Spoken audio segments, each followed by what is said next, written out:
কিছু হাসলেন, কিছু আবার একটু মন খারাপ করলেন। এবার চোখের পানি ফেলা কান্না করবেন।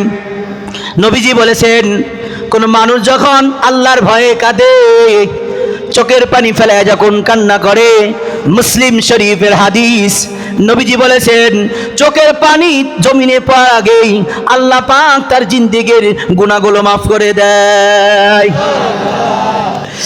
প্যারা নবী মুহাম্মদ রাসূলুল্লাহ, আল্লাহ পাক বললেন, হে মুহাম্মদ, যাও তুমি তায়েফের ময়দান ইসলাম প্রচার করার জন্য যাও। একটু কাঁদবেন, চোখে পানি না আসলেও কান্নার ভান করবেন।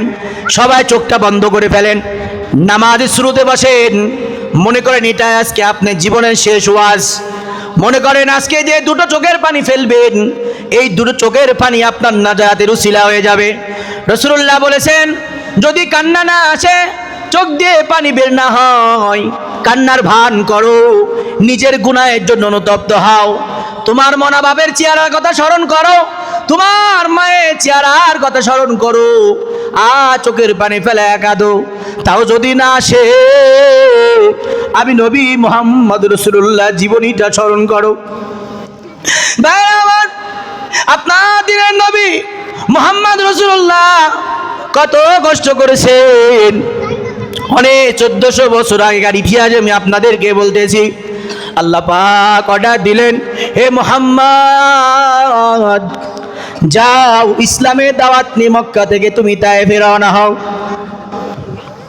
ভাইরা আমার, আমি সেই নাহিদ ওয়াজ করছি যে আমি মক্কা থেকে তায়েফে সেই জায়গাগুলো আমার এই চর্মচোখে আমি দেখে আসছি। তায়েফে নবীজি গেলেন, জমিন থেকে 6500 ফিট উপরে তায়েফ। নারকেল গাছ নাই, কলা গাছ নাই, কোন গাছগাছালি নাই, মরুভূমি আর পাহাড়ের দেশ, উত্তপ্ত রোদের তাপ।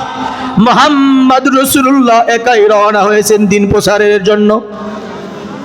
নবীজির পাশে কেউ নাই, দিনের নবী, এতিম নবী হুজুর পালক পুত্র যায়েদকে সঙ্গে লইয়া তায়েফের ময়দানে গুটি গুটি পা হেঁটে হেঁটে তায়েফের উপরে উঠলেন। উত্তপ্ত মরুভূমি, কোনো শ্যামা নাই, আলো নাই, বাতাস নাই। এই রোদের মধ্যে আপনার দিনের নবী মুহাম্মদ একা।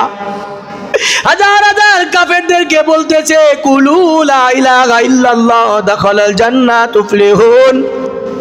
হে তায়েফের কাফেরের দল, আমি চাই মক্কার মুহাম্মদ, আমার বাবা নাই, মা নাই, আমি সেই এতিম মুহাম্মদ, জীবনে বাবাকে বাবা বলে ডাকতে পারি নাই, জীবনে বাবার কোলে উঠে বলতে পারি না আব্বু। আমি সেই এতিম নবী মুহাম্মদ, আমার মাও 6 বছর বয়সে আমাকে এতিম করে চলে গেছে।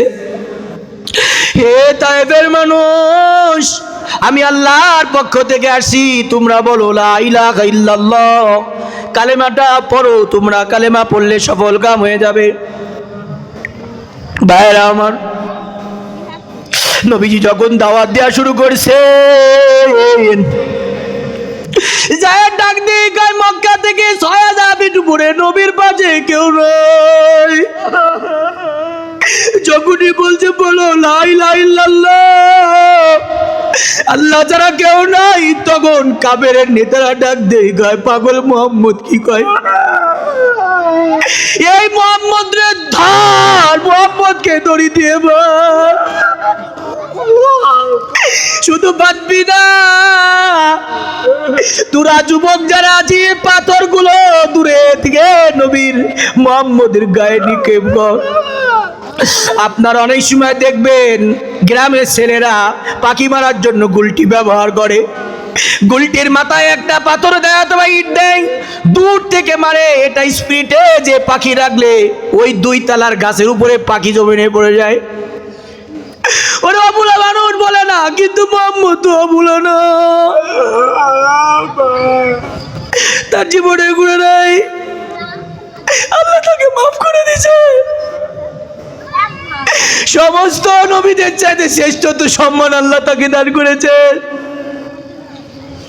যায় ডাক দিয়ে আমি তাকাই দেখি কাফেররা দূর থেকে পাথর যখন নিক্ষেপ করে মুহাম্মদের জামা ছিঁড়ে চামড়া ছিঁড়ে শরীরের মধ্যে বিদ্ধ হয়ে যায়।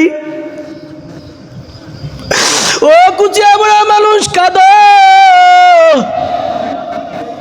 একসময় এমন হবে তোমার কবরে তোমার বাবাও থাকবে না, মাও থাকবে না, সাদা কাপড়ের প্যাকেট হয়ে খাটিয়ার উপর রওনা হবা। তখন মুহাম্মদ রাসূলুল্লাহকে তোমার বড্ড প্রয়োজন হবে। তাই আজকে ওই নবীর জন্য দুটো চোখের পানি ফেলে নাও আর আল্লাহর কাছে বলো, আল্লাহ স্বপ্ন যোগে হলেও মুহাম্মদ রাসূলুল্লাহ চেহারাটা দেখা তৌফিক দান করিয়ে। যায় ডাক দিয়ে গায়ে প্রথমবার পাথর মারার পর নবী অজ্ঞান ওই জমিনে পড়ে গেছে, আমার হাত দিয়ে টেনে তুলে উঠেছে, আমার মারছে, আবার অজ্ঞান হয়ে পড়ে গেছে, আবার উঠে ধরছে, তেনা শেষরা করছে মুহাম্মদ রাসূলুল্লাহকে। তখন ডাক দিয়ে কয়, নবীজি যখন দেখলো আমাকে তেরা মেরে ফেলবে, এতক্ষণ নবীজি জবান খুলে নাই, আল্লাহকে কিছু বলে নাই। তিনবারের মাথায় মুহাম্মদ হাত উঠে বলে, নবীজি হাত উঠে বলে, ও আরশের মালিক আল্লাহ, তুমি কার ভিতরে আমাকে ছেড়ে দিছো? এরা তো মানুষকে মানুষ পড়ে করে না, এরা আমাকে তো মেরে ফেলবে।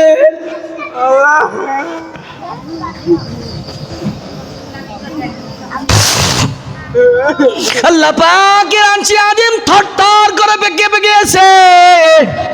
প্রথম আসমানে ফেরেশতারা কান্না শুরু করছে, দ্বিতীয় আসমানে ফেরেশতারা কাঁদে, পাহাড়ের ফেরেশতারা কাঁদে। জিব্রাইল অপেক্ষায় আছে কখন আল্লাহ পাক অর্ডার দিবেন।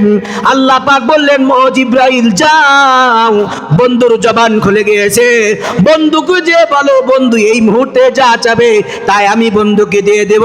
জিব্রাইল আসলেন, মুহাম্মদ রাসূলুল্লাহকে বললেন, ও বন্ধু, ও আল্লাহর হাবিব হুজুর, আল্লাহ পাক আপনার এই পরীক্ষা দেখেছেন, আল্লাহ পাক অর্ডার দিয়েছেন, আপনি যা বলবেন তা বাস্তবায়ন হয়ে যাবে।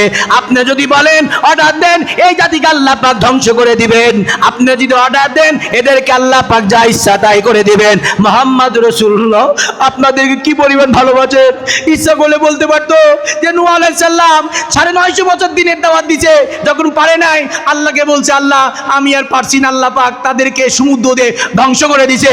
মুসা আলাইহিস সালাম যখন পারে নাই তখন ধ্বংস করে দিয়েছে। মুহাম্মদ রাসূলুল্লাহ বলতে পারতেন, আল্লাহ এত মারা মারছে, আমার শরীরটা রক্ত বের হয়ে গেছে, আমার চেহারাটা রক্ত রঞ্জিত হয়ে গেছে, আল্লাহ এদের কি শাস্তি দাও। ইচ্ছা করলে বলতে পারতেন, কিন্তু তা না বলে বলতে যে, আল্লাহ আমার এই উম্মতদেরকে মাফ করে দেন, এরাই আগামীতে কালেমা পড়ে মুসলমান হয়ে যাবে। আল্লাহু আকবার, আল্লাহু আকবার, আল্লাহু আকবার। জন্ম আমার নবীর যুগে হলে কেমন হতো, দুনয়নে রসুল পাক দেখলে কেমন হতো। জন্ম আমার নবীর যুগে হলে কেমন হতো। মদিনায় যাইতে চান তো? হ্যাঁ যেতে চান? কে কে যেতে, দেখি মন্দির কে কে যাইতে চান? আল্লাহ পাক প্রত্যেকের হাতে কবুল করে বলেন আমিন।